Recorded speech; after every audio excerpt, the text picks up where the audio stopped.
Hey everyone! Ever stop and think about how we can take something as massive and, let's be honest, complicated as an entire country's economy and boil it all down to just one single number? It sounds kind of impossible, right? Well, that's exactly what we're going to break down today. So yeah, how do you do it? How do you possibly measure every car that's built, every coffee that's sold, every single service provided? The most common answer, and the one we're diving deep into, is a little something called GDP. All right, let's get right into it. The name itself, gross domestic product, sounds a bit formal, maybe even a little intimidating. But I promise, once you decode those three words, it's actually pretty simple. And there it is, the official definition. Let's really let that sink in because every single part of this sentence is crucial. It's the total value of all final goods and services produced inside a country and all within a specific time period.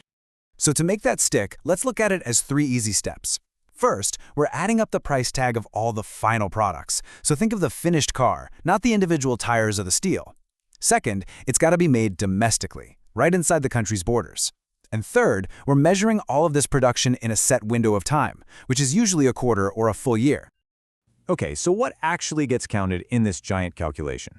Well, you can think of GDP like a recipe that has four main ingredients. You add them all together, and boom, you get your final number. So let's see what's in the mix. And what's so interesting here is that the biggest chunk of the economy, a whopping 60%, is driven by people like you and me. That's consumption, all the stuff we buy. Then you have government spending on things like schools and infrastructure, businesses investing in new tech, and that last little sliver, net exports. And of course, economists have a formula for this. It might look a little intense, but it's really just those four ingredients we just talked about, all bundled up.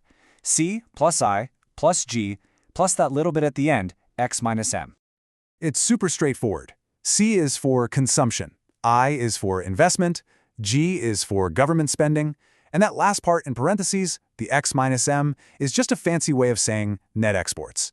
You take everything the country sells to the world, which is X for exports, and you subtract everything it buys from the world, M for imports.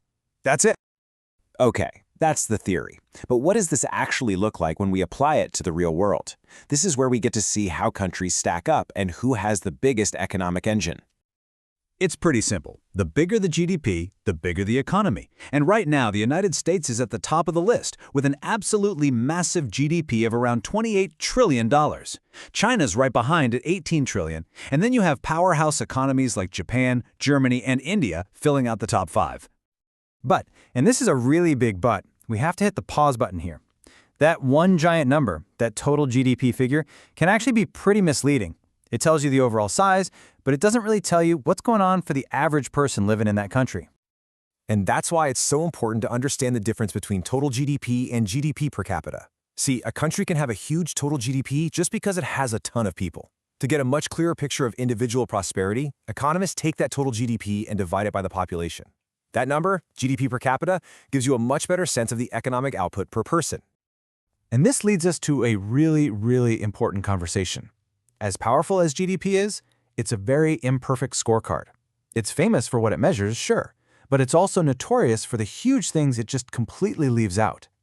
I mean, think about it. GDP doesn't count any unpaid work, like caring for a family member. It totally misses the entire black market. And here's the wildest part. It doesn't account for negative stuff at all. In fact, if a country spends $1 billion cleaning up a pollution disaster, that actually makes GDP go up. It literally doesn't measure things like happiness or health or how clean the air is. So, after all that, what's the big takeaway here? When you see GDP in the news, how should you really think about it? At the end of the day, GDP is just that, a snapshot. It's a really quick, powerful way to see the size and growth of a country's economic production. It is not a perfect measure of a nation's well-being, but it is, for better or worse, the most widely used yardstick for its economic health. And that leaves us with a pretty fascinating question to chew on, doesn't it? If GDP is an incomplete scorecard, what should we be looking at instead? Some people suggest things like a Human Development Index, which includes health and education, or even gross national happiness. It really makes you wonder, what would a true scorecard for a country's success actually look like?